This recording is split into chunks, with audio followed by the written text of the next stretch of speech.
दोस्तों, फिल्मी संगम चैनल पर एक बार फिर आप सभी का स्वागत है।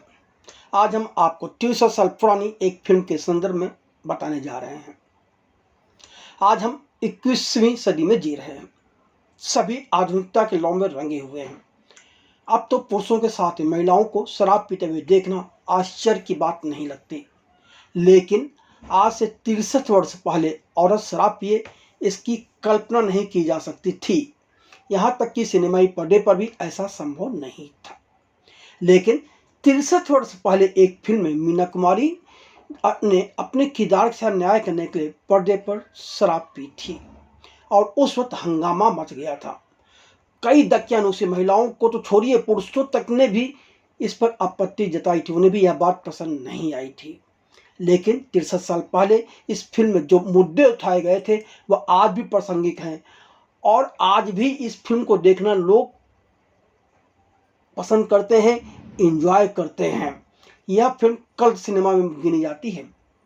लेकिन इस वीडियो में आज हम इस वीडियो में 63 साल पहले 29 जुलाई 1962 को रिलीज हुई फिल्म से जुड़े कुछ सुने कुछ अनसुने किस्सों से आप सभी को परिचित कराने जा रहे हैं। मशहूर बंगला उपन्यासकार बिमल मित्रा ने 1952 में एक उपन्यास साहिब बीबी और गुलाम लिखा था, जिस पर इसी नाम से एक बंगला फिल्म 1956 में बनी थी और फिल्म को जबरदस्त सफलता नसीब हुई थी। मशहूर निर्माता, निर्देशक, लेखक व अभिनेता गुरुदत्त ने जब बिमल मित्रा की इस उपन्यास को पढ़ा तो वह काफ़ी प्रभावित हुए। उसके बाद जब वह कलकत्ता गए तो इसी उपन्यास पर आधारित एक नाटक देखने गुरुदत्त अपनी पत्नी गीता दत्त, बिमल मित्रा और लेखक अबरार आलवी के साथ कलकत्ता के रंगमंडल थिएटर में गए थे। इस नाटक को देखने के बाद ही उन्होंने इस पर फिल्म बनाने का निर्णय कर लिया था। यह ब्रिटिश राज के दौरान 19वीं सदी की कहानी है, जहां और कहानी पूर्णतः भूतनाथ यानी कि अभिनेता गुरुदत्त पर केंद्रित है, जो एक जमींदार जिस किरदार में रहमान है की अकेली पत्नी छोटी बहू जिस किरदार में मीना कुमारी हैं से मिलता है। फिल्म छोटी बहू के अपने पति को अपने घर पर रखने के प्रयास का अनुसरण करती है। छोटी बहू के प्रतिदिन दिन रात शराब पीने और तवाइफों प्रदर्शन देखने में खुद को व्यस्त रखती है, तो छोटी बहू भी अपने पति का शराब पीने लगती और धीरे धीरे शराब की आदी हो जाती है, जिससे दोनों दिवालिया हो जाते हैं। 1959 में रिलीज हुई फिल्म कागज के फूल की असफलता के बाद गुरुदत्त ने फिल्म निर्देशन से तौबा कर लिया था और वह सिर्फ फिल्म का निर्माण व उसमें अभिनय करते रहे। कागज के फूल की असफलता के बाद गुरुदत्त को ऐसी कहानी की तलाश थी जिस पर फिल्म बने तो वह हिट हो जाए और उनके पिछले फिल्म के नुकसान की भरपाई भी हो जाए। साहिब बीबी गुलाम पर आधारित नाटक देखने के बाद गुरुदत्त ने इस आत्मविश्वास के साथ बिमल मित्र के उपन्यास साहिब बीबी और गुलाम के अधिकार खरीदे थे कि उनके नुकसान की भरपाई इस उपन्यास पर फिल्म बनाकर वह कर सकते हैं। अंततः गुरुदत्त के आत्मविश्वास की ही जीत हुई थी। जी हाँ, अबरार अलवी निर्देशित व आज से 63 साल पहले 29 जुलाई 1962 को रिलीज हुई फिल्म साहिब बीबी गुलाम ने गुरुदत्त के साथ मीना कुमारी, रहमान और हीरा रहमान की भी अहम भूमिकाएं हैं और इस फिल्म ने जबरदस्त सफलता हासिल की थी। बिमल मित्रा लिखित उपन्यास बंगाली भाषा में लिखा गया था और बंगाली से हिंदी से अनुवादित नहीं किया गया था। गुरुदत्त ने अबरार अलवी से पटकथा लिखने के लिए कहा। अबरार अलवी के अनुसार उन्हें आश्चर्य हुआ कि गुरुदत्त ने उन्हें यह प्रस्ताव दिया, क्योंकि गुरुदत्त ने पहले से ही उन्हें अपनी company Guru Dutt movies private limited से निकाल बाहर कर दिया था। वास्तव में जब गुरुदत्त की फिल्म 1959 में कागज के फूल रिलीज हुई तो इस फिल्म की पटकथा लेखक अबरार अलवी थे। पर फिल्म के फ्लॉप होने के बाद गुरुदत्त ने अपने कर्मचारियों को भुगतान करना मुश्किल पाया, तो उन्होंने कुछ कर्मचारियों के साथ साथ अबरार अलवी को भी अपनी कंपनी से बाहर का रास्ता दिखा दिया था और उसी वक्त गुरुदत्त ने यह भी तय कर लिया था कि अब वह फिल्म का निर्देशन नहीं करेंगे, सिर्फ अभिनय करेंगे और फिल्मों का निर्माण करेंगे। लेकिन गुरुदत्त ने बिमल मित्रा की उपन्यास की पर का फिल्म की स्क्रिप्ट के रूप में रूपांतरण करते हुए कुछ बदलाव भी कराए थे। मसलन उपन्यास का अंत और फिल्म का अंत बहुत अलग है। इसके लिए गुरदत्त ने अबरार अलवी को मुंबई से 200 किलोमीटर दूरी पर स्थित हिल स्टेशन खंडाला में एक बंगला किराए पर लेकर दिया था, जहां अबरार अलवी ने स्क्रिप्ट पर लेखन का काम शुरू किया था। उस वक्त गुरदत्त भी उनके साथ थे। गुरदत्त और अबरार अलवी ने उपन्यास का हिंदी में अनुवाद करना तो शुरू किया, लेकिन अलवी बंगाली में पारंगत नहीं थे। उन्होंने इसका शब्दशः अनुवाद करने की कोशिश की, पर कुछ दिनों के बाद उन्हें एहसास हुआ कि यह प्रक्रिया बहुत धीमी होगी और कुछ दिनों के बाद उन्होंने इसे बंद कर दिया। तब गुरदत्त ने बिमल मित्रा को कलकत्ता से खंडाला बुलाया और इसी बंगले में रुकवाया। बंगला में बैठकर बिमल मित्रा के साथ बातचीत करते हुए इस उपन्यास के अनुवाद का काम शुरू किया गया। अलवी ने कहीं कहा था कि गुरदत्त अपनी परियोजनाओं के हर पहलू पर पूरी तरह से ध्यान देते थे और बंगले का इस्तेमाल वह सुनिश्चित करने के लिए ही किया गया था कि बिमल मित्रा और अलवी दोनों पटकथा लेखन पर ध्यान केंद्रित करें। खंडाला पहुंचने के बाद बिमल मित्रा और अबरार अलवी ने श्री मुखर्जी को भी आमंत्रित किया, क्योंकि अबरार अलवी को बंगला नहीं आती थी और बिमल मित्रा को हिंदी और उर्दू नहीं आती थी, जबकि श्री मुखर्जी बंगाली और हिंदी दोनों भाषाओं में धारा प्रवाह है। तो इन सभी की दोनों के बीच पुल का काम करने के लिए श्री मुखर्जी को बुलाया गया था। हालांकि अनुवादक ने 15 दिनों के बाद हार मान ली और उनसे बाकी काम खुद करने को कहा। अबरार अलवी ने कहा कि बताया था एक बार कि पटकथा धीरे धीरे लेकिन निश्चित रूप से लिखी गई थी।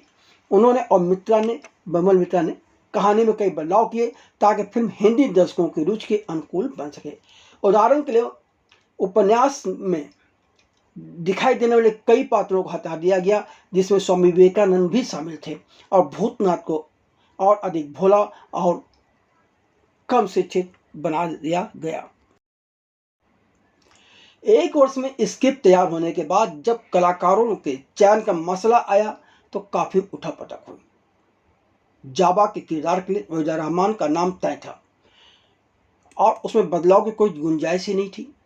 तो वहीं इस फिल्म में भूतनाथ के किरदार में गुरदत्त नजर आते हैं, पर हकीकत यह है कि गुरदत्त खुद इस किरदार को नहीं करना चाहते थे। इस किरदार के लिए गुरदत्त ने सबसे पहले विश्वजीत से बात की थी। जब विश्वजीत ने मना कर दिया तब शशि कपूर से बात की गई थी। शशि कपूर ने भूतनाथ का किरदार निभाने के लिए हामी भर दी थी, लेकिन शशि कपूर ने समय की कीमत को नहीं समझा।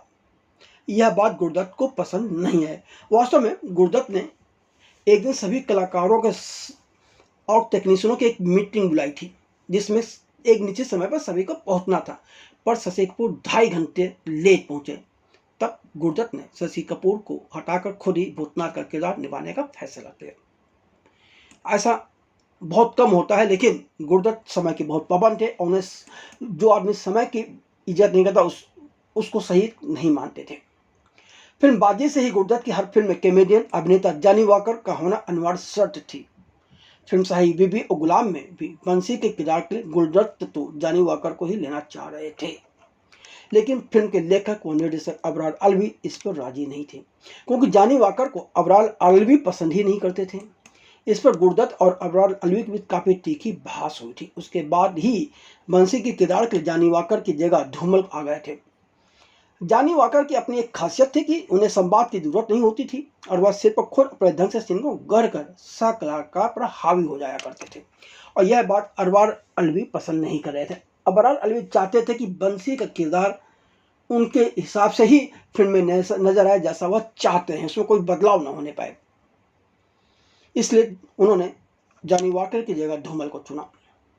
फिल्म साहिब बीबी और गुलाम में छोटी बहू के किरदार में मीना कुमारी का आना भी काफी नाटकीय रहा। पहले मीना कुमारी ने कुछ फीस ज्यादा मांगी और इस कारण इस फिल्म में उनका आना नहीं हुआ था। एक कहानी यह भी है कि गुरदत्त का दिल एक बंगला अदाकारा छाया आर्या पर आ गया था, जो कि मशहूर फोटोग्राफर जितेंद्र आर्या की पत्नी थी, बला की खूबसूरत थी। गुरदत्त ने कोलकाता से छाया आर्या को बुलाकर उनका फोटो सेशन भी करवाया। पर अरबार अलवी ने जिद पकड़ ली कि छाया आर्या छोटी बहू के किरदार में फिट नहीं बैठती हैं, क्योंकि छोटी बहू के किरदार के लिए खूबसूरती के साथ ही अति सशक्त अदाकारा की जरूरत थी। अंततः गुरुदत्त को अबरार अलवी के आगे झुकना पड़ा और तब छोटी बहू के किरदार में मीना कुमारी को शामिल किया गया। गुरुदत्त के इस वक्त झुकने की खास वजह यह थी कि वह नहीं चाहते थे कि कागज के फूल की ही तरह साहब बीबी और गुलाम का भी हश्र हो। लोग तो यहाँ तक कहते हैं कि मीना कुमारी की सभी फिल्मों के मुकाबले साहिब बीबी और गुलाम में ही वह सर्वाधिक सुंदर नजर आई हैं। कुछ लोग इसे कैमरामैन वी की मूर्ति के कैमरे का संभाल के का कमाल भी बताते हैं। फिल्मांकन कहाँ हुआ था इस फिल्म का? जी हाँ, यह भी एक अहम सवाल अब लोगों के दिमाग में आता है। साहिब बीबी और गुलाम का फिल्मांकन मुंबई के अंधेरी और धनकुरिया में 40 साल पहले कमरों वाली हवेली में हुई। इसकी शुरुआत 1 जनवरी 1961 को एक मुहूर्त समारोह के साथ हुई, जिसमें फिल्म की प्रोडक्शन टीम ने भाग लिया। फिल्म का छायाकार वी के मूर्ति थे और सेट बीरेन नाग द्वारा डिजाइन किया गया था। बंगाली लोगों और उनके लुक के बारे में बहुत कम जानने वाली कस्टम डिजाइनर भानु अथैया ने वेशभूषा डिजाइन की। उन्हें गुरुदत्त ने खास तौर पर सारी चीज़ों को समझने व तैयारी करने के लिए कलकत्ता भेजा था। अंधेरी में लगातार 45 दिनों के शेड्यूल के साथ फिल्मांकन पूरा हुआ। शूटिंग पूरी होने के पी ठाकर से और वाईजी चौहान ने क्रमशः ध्वनि और संपादन का काम संभाला। साउंड ट्रैक सारेगामा द्वारा रिलीज किया गया था। कहा जाता है कि फिल्म के रिलीज के बाद गुरुदत्त ने क्लाइमैक्स से साहिल की तरफ गीत को काट दिया, जिसमें छोटी बहू भूतनाथ की गोद में अपना सिर रखती हैं, क्योंकि दर्शकों ने इसकी आलोचना की थी। पर कुछ लोग कहते हैं कि ऐसा नहीं है, शुरू से ही यह सीन फिल्म में नहीं था। फिल्म 63 साल पुरानी है, इसलिए इस फिल्म की कहानी के बारे में भी हम समझते हैं बता दिया जाए। फिल्म की कहानी कलकत्ता में से शुरू होती, जहां मजदूरों का एक समूह एक पुरानी हवेली के खंडहरों को ध्वस्त कर रहा है। जब मजदूर दोपहर के भोजन के लिए अवकाश लेते हैं तो ओवरसियर साइड के चारों ओर घूमता रहता है। जैसे ही वह बैठता है 19वीं सदी के अंत की यादें उसकी ताज़ा हो जाती हैं। निम्नवर्गीय लेकिन शिक्षित अतुल्य उर्फ भूतनाथ चक्रवर्ती, जिस किताब में गुरुदत्त हैं, काम की तलाश में औपनिवेशिक कलकत्ता पहुंचता है। अपने बहनों के साथ वह चौधरी जमींदार परिवार की हवेली में रहता है। भूतनाथ धार्मिक संप्रदाय ब्रह्मो समाज के एक समर्पित सदस्य सुविनय से मिलते हैं और मोहिनी सिंदूर फैक्ट्री में काम करने लगते हैं। मोहिनी सिंदूर फैक्ट्री के मालिक सुविनय ही हैं। सुविनय के किरदार में नाजिर हुसैन हैं और नाजिर हुसैन और सुविनय की बेटी जाबा के किरदार में वहीदा रहमान हैं। जाबा अक्सर अपने पिता और भूतनाथ की बातें सुनती रहती है और उससे प्रभावित होती है। भूतनाथ के व्यवहार से भी वह खुश होती है, जिसे वह एक अपरिष्कृत ग्रामीण निवासी मानती है। भूतनाथ हवेली में होने वाली गतिविधियों से मोहित हो जाता है और हर रात वह चौधरी भाइयों की शानदार जीवन शैली को देखता है।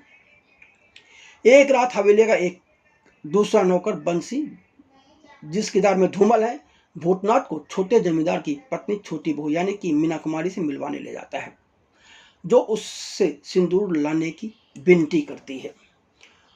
छोटी बहू का अपने बेवफा पति अभिनेता रहमान के साथ रिश्ता खराब है, जो अपना ज़्यादातर समय एक नाचने वाली लड़की मतलब अभिनेत्री मीनू मुमताज को परफॉर्म करते हुए देखते हुए बिताता है और मानता है कि इससे वह घर पर रहेगा। भूतनाथ वह उसके दुख से आहत होता है और अनजाने में उसका गुप्त विश्वासपात बन जाता है। जब छोटी बहू अपने पति को खुश करने की बार की कोशिशें विफल हो जाती हैं, तो वह उसे अपने साथ रखने के लिए उसी की शराब पीने वाली साथी बन जाती है। जाबा की शादी सुपवित्रा से तय हो जाती है, जो ब्रह्मो समाज का ही सदस्य है, लेकिन उसके पिता की विनय की मृत्यु के बाद वह इसे अस्वीकार कर देती है। उसी समय भूतनाथ फैक्ट्री छोड़ देता है, जिसे सुविनय ने स्थापित किया था। भूतनाथ एक प्रशिक्षु वास्तुकार बन जाता है और एक प्रशिक्षण परियोजना पर काम करने के लिए चला जाता है। जब भूतनाथ वापस आता है तो वह देखता है कि हवेली आंशिक रूप से बर्बाद हो चुकी है और छोटी बहू अब एक हताश शराबी है और उसका पति लकवाग्रस्त है। इस बीच भूतनाथ को पता चलता है कि उसकी और जॉबा की बचपन में सगाई हो चुकी थी। एक रात छोटी बहू भूतनाथ से अपने पति के लिए प्रार्थना करने के लिए पास के एक मंदिर में चलने के लिए कहती है। बड़े मंझले बाबू इस अभिनेता डी के सप्पू उनकी बातचीत सुन लेते हैं और उन्हें संदेह होता है कि छोटी बहू का भूतनाथ के साथ कुछ संबंध है और अपने गुर्गों को उनका पीछा करने का आदेश देते हैं। भूतनाथ और छोटी बहू एक गाड़ी में यात्रा करते हैं, लेकिन मंझले बाबू के गुर्गे से रोक देते हैं। भूतनाथ बेहोश हो जाता है और छोटी बहू का अपहरण कर लिया जाता है। जब वह अस्पताल में उठता है तो बंसी भूतनाथ को बताता है कि छोटी बहू गायब हो गई है और उसका पति मर चुका है। फ्लैशबैक खत्म होता है। भूतनाथ के कर्मचारी उसे बताते हैं कि हवेली की खंडहरों में एक कंकाल मिला है। लाश पर लगे गहनों से भूतनाथ को पता चलता है कि वह तो छोटी बहू का अवशेष है। आखिरी दृश्य में भूतनाथ पुरानी यादों में खो जाता है और जॉबा के साथ गाड़ी में सवार होकर चला जाता है, जो अब उसकी पत्नी है। जब शाही बीबी और गुलाम रिलीज हुई तो इसे आलोचनाओं का भी शिकार होना पड़ा, क्योंकि 1958 में सत्यजीत रे की फिल्म जलसाघर रिलीज हो चुकी थी, जो कि ताराशंकर बंदोपाध्याय के उपन्यास पर बनी थी। जबकि देखा जाए तो गुरदत्त की फिल्म शाही बीबी और गुलाम तथा सत्यजीत रे की फिल्म जलसाघर में समानता नहीं थी। समानता सिर्फ जमींदार परिवार की थी, लेकिन जलसाघर में सारी कहानी जमींदार के माध्यम से बयां की गई थी। जलसाघर में नारीवाद या स्त्री पुरुष संबंधों की कोई कहानी नहीं है, जबकि गुरदत्त ने अपनी फिल्म शाही बीबी और गुलाम में जमींदार के साथ साथ एक औरत की भी कहानी समाहित की है। तो यह उस वक्त एक तरह से विवाद का विषय भी बना था, पर बाद में धीरे धीरे लोगों को समझ में आया कि दोनों फिल्मों में बात अलग है और दोनों की कहने के तरीके और बात पहुंचाने की चीज़ें अलग अलग हैं। ये अलग बात है कि जलसाघर बाद में 1963 में अमेरिका में और इंग्लैंड में भी रिलीज़ की गई थी। फिल्म शाही बीबी और गुलाम में जमींदारी प्रथा में औरतों की जो स्थिति थी उसका प्रतिनिधित्व मीना कुमारी का किरदार छोटी बहू करता है, जबकि आधुनिक औरत का प्रतिनिधित्व वहीदा रहमान का किरदार जाबा करता है। औरत की सत्ता को स्वीकार किए जाने को जिस तरह से मीना कुमारी अपने अभिनय से उभारती हैं, उसे फिल्म देखते समय महसूस किया जा सकता है। हालांकि वह बीच बीच में इस क्रम में फेल भी होती हैं, पर यह फिल्म उनके किरदार छोटी बहू की दुकान कहानी है। छोटी बहू का किरदार दिव्याग्रस्त किरदार है। एक तरफ भूतनाथ से वह प्यार करती है जिसे वह व्यक्त नहीं कर पाती, क्योंकि भूतनाथ तो उसका नौकर है। तो यूँ तो कुछ फिल्म आलोचक मानते हैं कि छोटी बहू और भूतनाथ के प्यार में सेक्सुअलिटी कहीं नहीं है, तो वहीं दूसरी तरफ वह माँ बनने के लिए अपने पति को अपने साथ रखना चाहती है और इसी के लिए तो वह शराबी बन जाती है, सब कुछ करती है अपने पति के लिए। यह कहानी 19वीं शताब्दी के बाद बंगाल के जमींदार किस तरह अय्याशी में डूबे हुए थे, जिसके चलते जमींदारी प्रथा का पतन हो रहा था, इसे भी बयां करती है। इतना ही नहीं, सामंतवादी प्रवृत्ति और पितृसत्तात्मक सोच में डूबे पुरुषों का औरतों के प्रति किस तरह का सामंतवादी रवैया था, उसका भी चित्रण गुरदत्त की इस फिल्म में किया गया है। और यह अलग बात है कि इसका निर्देशन अबरार अलवी ने किया था, लेकिन कहा जाता है कि इस फिल्म में वहीदा रहमान के ज़्यादातर दृश्यों को निर्देशन गुरदत्त ने किया था। फिल्म में जो गाने हैं उसका भी निर्देशन गुरदत्त ने किया था, पर इसका सबूत किसी के पास नहीं है। सब बातें कही गई हैं कहीं, और जिनका अबरार अलवी ने कई बार खंडन भी किया था। यह फिल्म स्त्री पीड़ा को उभारती है। तो वहीं यह गुरदत्त और वहीदा रहमान की एक साथ अभिनय हुई की गई फिल्म थी। इस फिल्म का इन दोनों कलाकारों ने कभी एक साथ काम नहीं किया। फिल्म में जमींदारी राज का पतन और आदर्शवाद के उदय का भी चित्रण है। फिल्म देखकर एहसास किया जा सकता है कि उस वक्त के इतिहास को कितनी गहराई से गुरदत्त ने समझा था। यह फिल्म भारतीय सिनेमाई मेलोड्रामा का उत्कर्ष है। 1962 में जब यह फिल्म रिलीज हुई तो इसे कई पुरस्कार मिले। जी हाँ, शाही बीबी और गुलाम के कैमरामैन वीके मूर्ति थे और फिल्म का संपादन I.B. चौहान ने किया था। हेमंत कुमार ने साउंड ट्रैक तैयार किया था और शकील बादल ने इसके गीत लिखे थे। 29 जुलाई 1962 को जब फिल्म रिलीज हुई तो इसे आलोचकों से सकारात्मक प्रतिक्रियाएं मिली। सबसे ज़्यादा प्रशंसा कलाकारों के अभिनय, खासतौर पर मीना कुमारी और वीके मूर्ति की सिनेमेटोग्राफी को मिली थी। साहिब बीबी और गुलाम ने 4 फिल्मफेयर पुरस्कार जीते, जिसमें सर्वश्रेष्ठ फिल्म, अबरार आलवी को सर्वश्रेष्ठ निर्देशक का और मीना कुमारी को सर्वश्रेष्ठ अभिनेत्री का पुरस्कार मिला था। इसे हिंदी में सर्वश्रेष्ठ फीचर फिल्म के लिए राष्ट्रीय पुरस्कार भी मिला। छठी सर्वश्रेष्ठ भारतीय फिल्म के लिए बंगाल फिल्म जर्नलिस्ट एसोसिएशन का पुरस्कार मिला। अबरार आलवी को बाद के समारोह में सर्वश्रेष्ठ निर्देशक की ट्रॉफी से सम्मानित किया गया। फिल्म को सर्वश्रेष्ठ विदेशी भाषा फिल्म के लिए अकादमी पुरस्कार के लिए भारतीय प्रस्तुति के रूप में चुना गया था, लेकिन इसे नामांकित नहीं किया गया था। साहिब बीबी और गुलाम बॉलीवुड के लिए मील का पत्थर बन गई। इसे गुरदत्त के करियर की सबसे महत्वपूर्ण फिल्मों में से एक माना जाता है। 2012 में फिल्म साहिब बीबी और गुलाम की स्क्रिप्ट को दी ओरिजिनल स्क्रीन प्ले नामक पुस्तक के रूप में प्रकाशित किया गया था, जिसमें फिल्म के कलाकारों और क्रू मेंबर के साक्षात्कार भी शामिल थे। 2013 में भारतीय सिनेमा की शताब्दी पर IBN लाइव ने साहिब बीबी और गुलाम को सभी समय की 100 महानतम भारतीय फिल्मों की सूची में शामिल किया।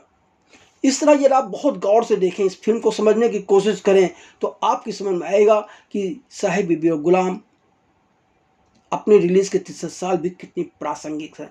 आज भी हमारा समाज पितृत्वात्मक सोच में ही जकड़ा हुआ है और आज भी नारी प्रताड़ित है किसी न किसी रूप में।